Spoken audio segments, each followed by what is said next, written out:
Arizona is one of the most iconic places in the American Southwest. It officially became a state in 1912, the last of the lower 48 to join the Union. The land here is dry, wild, and full of contrast. Beneath the surface lie copper, gold, silver, and even oil. Arizona still produces more copper than any other state in the country, earning it the name the Copper State. Today, Arizona feels like a place on the rise.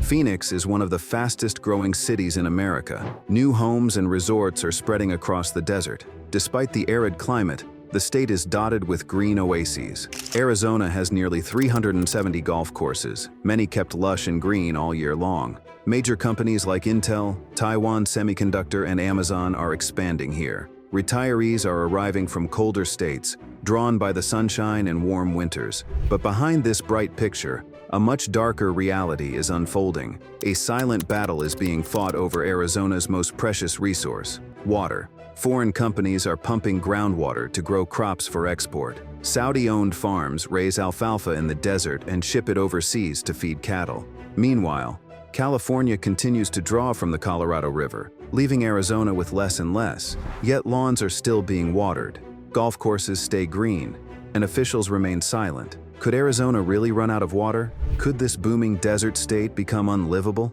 In this video, we'll look at who is draining Arizona dry, how deep the crisis runs, and whether anything can still be done to protect the state's future. Before we start, make sure to like this video and subscribe to our channel. And now, let's dive in. Alfalfa for Saudi Arabia. In the heart of Butler Valley, Arizona, leased thousands of acres of public land to a Saudi company. That land sits on one of the state's most important underground water reserves. In 2015, Fondamonte, Arizona, a subsidiary of a Saudi dairy giant, secured those leases with no limit on how much groundwater it could pump. There was no requirement to track how much water they used. There was no monitoring, no oversight, and no penalty for overuse. The law allowed it. In rural parts of Arizona, like Butler Valley and Vicksburg, there are almost no rules governing groundwater. It is called pump as you please. If you lease the land, you can take as much water as you want, even if it is a public aquifer. Even if the water took thousands of years to accumulate, even if you are shipping that water out of the country disguised as hay. The alfalfa grown here does not stay in Arizona. It is harvested, packed, and sent to Saudi Arabia to feed dairy cattle. That is the same country where growing alfalfa is banned because it uses too much water. While Arizona communities faced water cuts and dried up wells, a foreign corporation was draining a public resource for free. State officials knew. Journalists started raising alarms as early as 2016. In 2018, a major report in the Arizona Republic exposed the situation. But instead of ending the leases, officials doubled down. In 2021 and 2022, while Arizona's drought worsened and the Colorado River began to shrink, the state quietly extended Fondamonte's rights to pump even more water. No one asked how much water was being taken. No one installed meters. The rent for this land was fixed and unrelated to water use. And year after year, the green fields of Saudi alfalfa kept growing in the middle of the Arizona desert. Why did no one stop it? Because the system was built that way. State agencies depended on lease payments to fund schools. Politicians faced pressure from agricultural lobbies and local developers. Any attempt to change the law was blocked behind closed doors. It was not until 2023 that the public backlash finally forced action.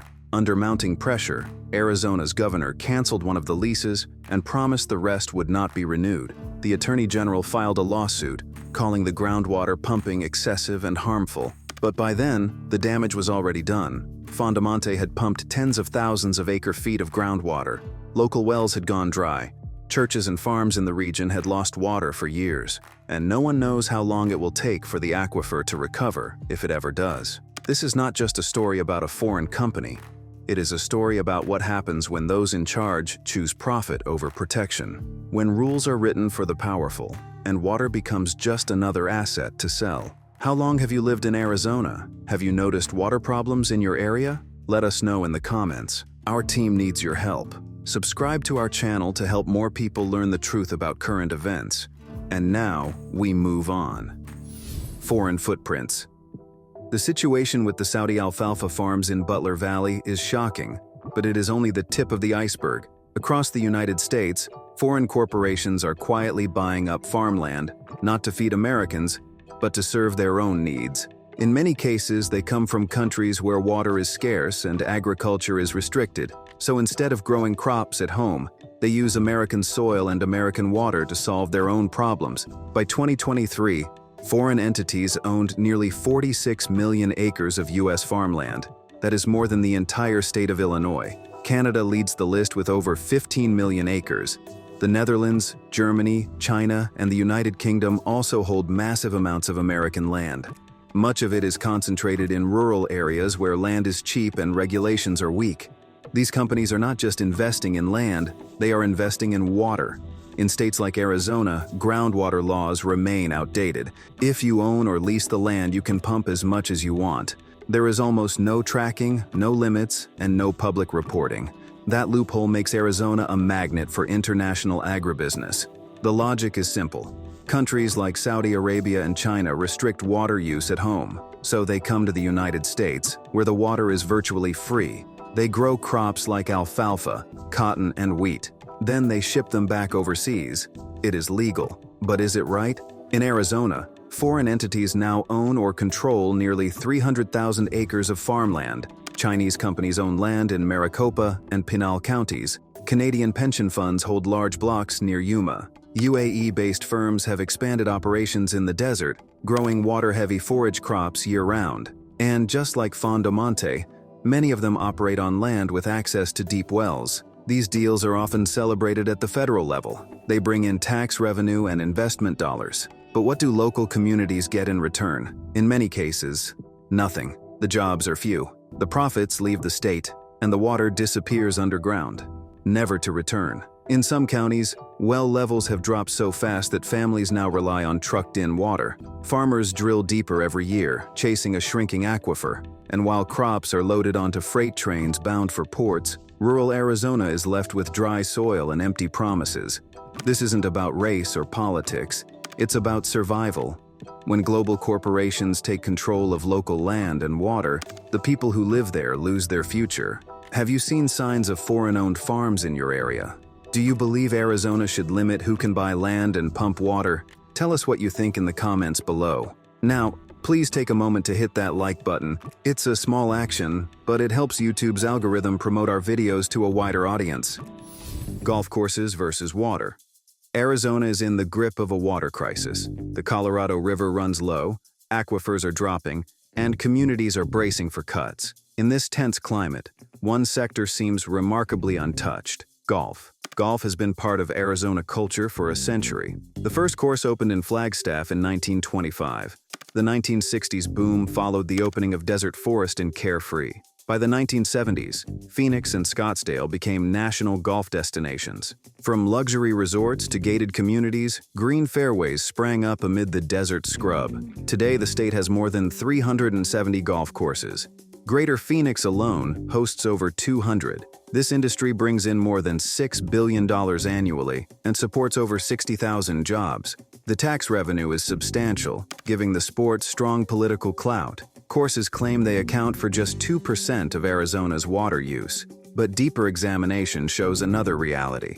The Arizona Department of Water Resources tracked golf course water use from 2002 to 2020 and found that between 30 and 50% of courses exceeded annual groundwater limits each year. That excess can add up to about 15,000 acre-feet per year, enough to supply 45,000 homes for a year. Phoenix area courses have been the biggest offenders. 8 top facilities in Maricopa County routinely exceeded their annual water allotments by 150 to 200%. One notorious local example is a high-end Scottsdale course that uses 450,000 gallons a day during dry months. Newer courses built after 1985 face turf limits tied to water allocation, but older courses are exempt. Many have expanded turf on the edges or added private villas to boost status and profits. Newer turf is watered with treated or reclaimed water, but older courses still use groundwater freely. Greyhawk Golf Club in Scottsdale invested in technology to track weather and moisture at each sprinkler. Its system costs about $1 million and saves roughly 100,000 gallons per night. But not all clubs can afford such upgrades. And while Greyhawk aims for sustainability, others continue to overpump. Some courses now are removing turf to save water. One club in Peoria replaced 6 acres of grass with desert landscaping, saving about 27 acre-feet of water yearly. But change is slow and often met with resistance from members who prefer perfect green lawns. Meanwhile, suburban homeowners hear warnings about overwatering. They are urged to xeriscape yards and replace lawns with desert plants. But golf courses stay lush and green, maintained for tourists, retirees, and wealthy members. That contrast breeds resentment and raises tough questions about fairness. Is it right that everyday residents face restrictions while elite leisure zones remain exempt? Should political and economic power dictate who gets to use Arizona's precious water? As the crisis deepens, the imbalance grows more glaring. So, have you seen water trucks running at golf courses or dried lawns in your neighborhood? Do you think golf resorts should face the same rules as homes? Share your experiences and views in the comments. Share this video on X to help us grow. Every share counts. Superfund Contamination. Arizona is facing a severe water crisis, but in many parts of the state, water is not just limited, it is dangerous. Beneath cities and suburbs lie toxic plumes left behind by decades of industrial pollution. This is the legacy of what the government calls Superfund sites. The program was created in 1980 to address the most hazardous waste zones in the country. It followed public outcry after toxic spills and unregulated dumping were discovered in several states. These locations became known as Superfund sites because the law created a federal trust fund to help pay for cleanup. Today, there are more than 1,300 Superfund sites in the United States. They exist in nearly every state, with the largest numbers in New Jersey, California, and Pennsylvania. Arizona has fewer in total, but many sit in densely populated areas. There are currently 10 active Superfund sites in Arizona. Most are located in Phoenix and Tucson, where millions of residents rely on local water. These sites were caused by aerospace plants, electronics factories, and military contractors. For years, hazardous chemicals were dumped directly into the soil or left in unsealed landfills. Over time, those pollutants spread into underground aquifers. One of the worst examples is the Motorola 52nd Street site in Phoenix. Starting in the 1960s, companies disposed of industrial solvents like trichloroethylene, a chemical linked to cancer. By the 1980s, contamination had already reached water supplies. Cleanup is still ongoing today, and the toxic plume now stretches beneath homes and schools. In Tucson, the area near the international airport was contaminated by aviation fuels and cleaning agents. The groundwater under large sections of the city is no longer usable. In some homes, vapors have entered through foundations, forcing new safety measures. Wells in these zones have been permanently shut down. The crisis deepens when surface water declines. As Arizona loses access to the Colorado River, many communities hope to rely on groundwater, but that is not an option when the water beneath them is toxic. Instead, they must pay more to import clean water, while the local supply remains locked away. Arizona is not alone. In California, Superfund sites threaten water near Los Angeles. In Michigan, runoff has reached public rivers. In Texas, old refineries have poisoned entire neighborhoods. The risks are widespread. In Arizona, the long-term costs are rising. Cleanup takes decades and demands millions of dollars.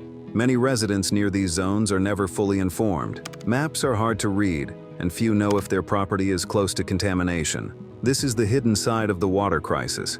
Water is not just disappearing. In some places, it is already too dangerous to use. So tell us, did you know that Superfund sites exist near Arizona's largest cities? Would you trust your local groundwater if you lived nearby? Share your thoughts in the comments. We want to hear from you.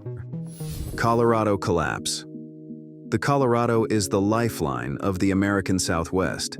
It supplies water to more than 40 million people across 7 states and Mexico. It feeds major cities like Phoenix, Las Vegas, and Los Angeles. It irrigates 5 million acres of farmland, and it powers massive dams that generate electricity for millions of homes. But the river is disappearing. Over the past 2 decades, its flow has declined by nearly 20%. Reservoirs like Lake Mead and Lake Powell have dropped to their lowest levels in history. Lake Mead alone has lost more than 150 feet of elevation since the year 2000. Drought is one reason, but overuse is another. The Colorado was overpromised from the beginning. When the 7 states signed the Colorado River Compact in 1922, they divided up more water than the river actually produces. At the time, they assumed high rainfall would continue forever.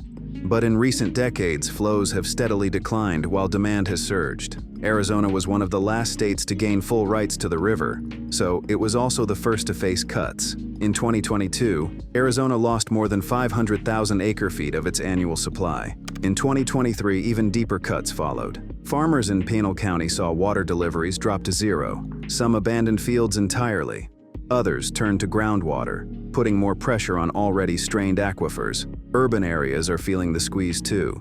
Cities like Scottsdale and Queen Creek have paused some new housing developments. Developers must now prove they have enough water to support future growth. That was never required before. The Central Arizona Project, a canal system that carries Colorado River water to Phoenix and Tucson, is also in trouble. Its supply is no longer guaranteed. With each new shortage declaration, more cuts are triggered. The system was once a symbol of modern engineering. Today it is a pipeline of uncertainty. The impact reaches beyond Arizona. In 2023, the federal government ordered Arizona, California, and Nevada to cut a combined 3 million acre-feet of water use. That is nearly 1/3 of what the river delivers in a normal year. And more cuts are coming. For Arizona, the Colorado River was supposed to be the backup plan when groundwater ran dry. But now, both sources are in danger. Surface water is shrinking, groundwater is polluted or depleted, and there is no third option waiting in the wings. This is not a slow-motion problem. It is unfolding now. The river is collapsing in real time, and the policies that built Arizona's cities and farms are being rewritten in emergency meetings. So we want to hear from you. Do you think Arizona has done enough to protect its share of the Colorado River? What changes have you seen in your area? Let us know in the comments. Your experience matters. California takes priority. Arizona is running out of water. Groundwater is polluted or overdrawn. The Colorado River is shrinking. And yet, one neighbor continues to take more than anyone else. That neighbor is California. California receives the largest share of water from the Colorado River. It has priority rights under a legal system that favors old deals over current needs. When shortages hit, Arizona is the first to take cuts, while California often continues as usual. The system was built that way nearly a century ago, and it has barely changed since. The foundation of this imbalance is the 1922 Colorado River Compact. At the time, the 7 states in the river basin divided the water based on projections that turned out to be overly optimistic. California, with its growing cities and powerful agricultural sector, locked in a large and early claim. Arizona, still a young and lightly populated state, got a smaller and lower priority share. For decades, that arrangement caused tension. Arizona even took California to court in the 1950s, fighting for a fairer deal. The case dragged on for years and finally reached the Supreme Court. In 1963, the ruling still favored California on key issues. The message was clear: California's rights would be protected, even at Arizona's expense. Today, the impact of those old decisions is playing out in real time. In 2022 and 2023, Arizona faced mandatory cuts in its Colorado River allocation. California, protected by its senior rights, continued receiving nearly its full supply. Cities like Los Angeles and San Diego maintained deliveries. Meanwhile, Arizona farmers lost their water, and rural communities scrambled for alternatives. California also uses its water differently. A large portion goes to crops like almonds, alfalfa, and rice. These require massive amounts of irrigation. Critics say California's agriculture sector benefits from cheap water and historic privileges, while states like Arizona pay the price. Some officials argue that California is finally stepping up. In 2023, the state agreed to some voluntary reductions, but many say it is too little, too late. The deeper issue remains. In the face of a regional water crisis, one state still holds the most power, and that state is not the one making the biggest sacrifices. Arizona's leaders have pushed for renegotiation. They say the current system is broken and unfair. But water law is complex, and any major change faces legal, political, and economic obstacles. The result is a growing sense of frustration. Arizona is cutting back. California is not. And the crisis is accelerating. In a desert where every drop counts, fairness matters. But right now, the rules are not built to be fair. They are built to protect whoever claimed the most first. Do you think it is fair that California receives more Colorado River water than any other state? Let us know in the comments. Bottled and exported. Arizona is already deep into a water crisis. In this dire situation, some of the world's largest bottled water companies are quietly drawing more from the same aquifers.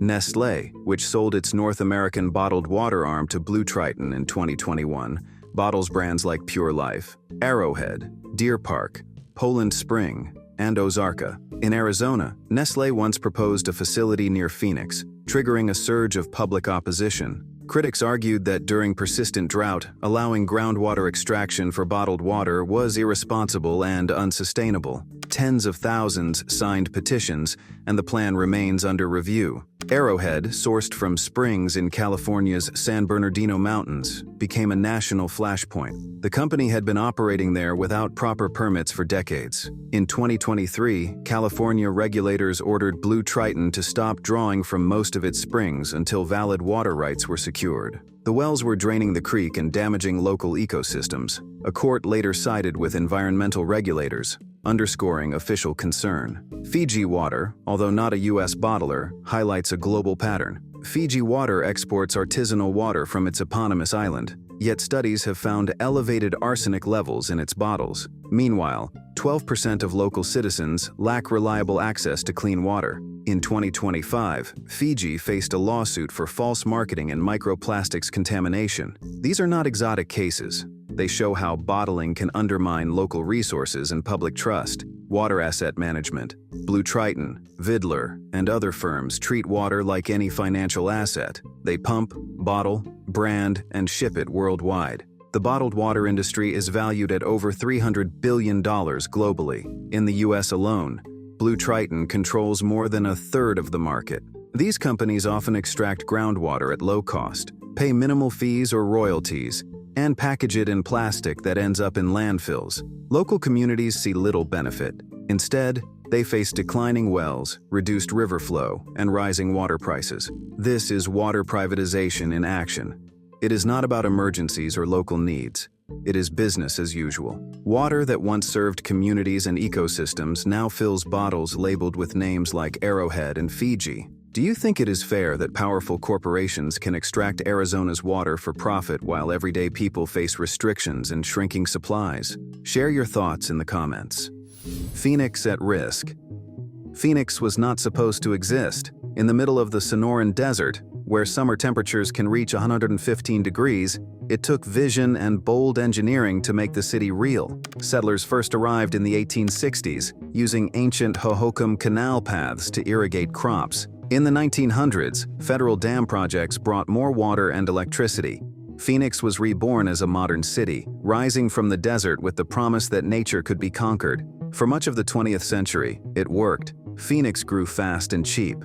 With water piped in from the Salt River and later the Colorado River, lawns appeared, swimming pools multiplied, and suburbs expanded outward in every direction. Between 1950 and 2000, Phoenix's population exploded from 100,000 to over 1 million. The city offered sunshine, space, and jobs. People came by the thousands. But now the model that made Phoenix possible is starting to break. The Colorado River is in crisis, aquifers are running dry, and development has outpaced the water supply that once seemed endless. The very thing that made Phoenix grow is now threatening its future. In 2023, Arizona officials made a decision that stunned the housing market. They announced that new subdivisions in many parts of the Phoenix metro area could no longer be approved unless the builder could prove a 100-year water supply.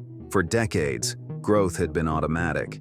Now it would be restricted. Suburbs like Buckeye, Queen Creek, and Goodyear were hit hardest. These were the places where land was cheap and construction was booming. Suddenly, projects were paused or canceled. Some developers tried to buy distant water rights or build private pipelines, but most of these ideas were either rejected or too expensive to pursue. Meanwhile, residents on the edges of Phoenix are already feeling the strain. In Rio Verde foothills, people lost access to city water and had to arrange private water deliveries. Their costs spiked. Some families were paying hundreds of dollars a month just to keep faucets running. What happened there could happen elsewhere. Inside Phoenix, officials say the core water system is strong, but pressure is building. As outer suburbs lose options, they may turn to the city for help. That raises tough questions about who controls the remaining water and how far the safety net will stretch. Phoenix was once a symbol of how people could thrive in the desert. Now it is a warning about the limits of growth. A city built on water must now find a way to survive without enough of it. So we want to know, do you live in the Phoenix area? Have you seen signs of water stress in your neighborhood? Tell us in the comments. Groundwater Grab. As Arizona's rivers continue to shrink and reservoirs hit historic lows, groundwater has quietly become the last line of defense. In many rural parts of the state, it is the only reliable water source left. But years of unregulated pumping have pushed this underground supply to the breaking point. Back in 1980, Arizona passed the Groundwater Management Act to protect major cities. Phoenix, Tucson, and a few other metro areas were placed into active management areas. There, anyone who wants to pump water must follow strict rules, submit reports, and meet conservation goals. But lawmakers left vast rural zones completely unregulated. In these areas, if you own the land, you can drill a well and pump as much as you want. There are no permits, no meters, no reporting.